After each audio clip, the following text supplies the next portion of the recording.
ലേവ്യർ അദ്ധ്യായം 12 മാതാക്കളുടെ ശുദ്ധീകരണം. കർത്താവ് മോശയോട് അരുളി ചെയ്തു, ഇസ്രായേൽ ജനത്തോട് പറയുക, ഗർഭം ധരിച്ച് ആൺകുഞ്ഞിനെ പ്രസവിക്കുന്ന സ്ത്രീ ഋതുകാലത്തെന്ന പോലെ 7 ദിവസത്തേക്ക് അശുദ്ധയായിരിക്കും. 8-ാം ദിവസം കുട്ടിയെ പരിച്ഛേദനം ചെയ്യണം. പിന്നെ രക്തത്തിൽ നിന്നുള്ള ശുദ്ധീകരണത്തിനായി അവൾ 33 ദിവസം കാത്തിരിക്കണം. ശുദ്ധീകരണ ദിവസങ്ങൾ കഴിയുന്നതുവരെ വിശുദ്ധ വസ്തുക്കൾ സ്പർശിക്കുകയോ വിശുദ്ധ സ്ഥലത്ത് പ്രവേശിക്കുകയോ അരുത്. എന്നാൽ പെൺകുഞ്ഞിനെയാണ് പ്രസവിക്കുന്നതെങ്കിൽ ഋതുകാലത്തെന്ന പോലെ 2 ആഴ്ചത്തേക്ക് അവൾ അശുദ്ധയായിരിക്കും. രക്തത്തിൽ നിന്നുള്ള ശുദ്ധീകരണത്തിനായി 66 ദിവസം കാത്തിരിക്കണം.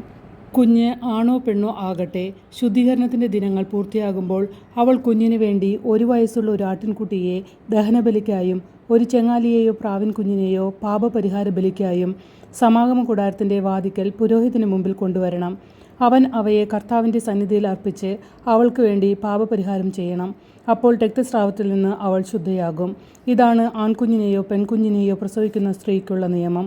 ആട്ടിൻകുട്ടിയെ സമർപ്പിക്കാൻ അവൾക്ക് കഴിവില്ലെങ്കിൽ 2 ചെങ്ങാലികളെയോ 2 പ്രാവിൻ കുഞ്ഞുങ്ങളെയോ കൊണ്ടുവരട്ടെ. ഒന്ന് ദഹനബലിക്കും മറ്റേത് പാപപരിഹാര ബലിക്കും.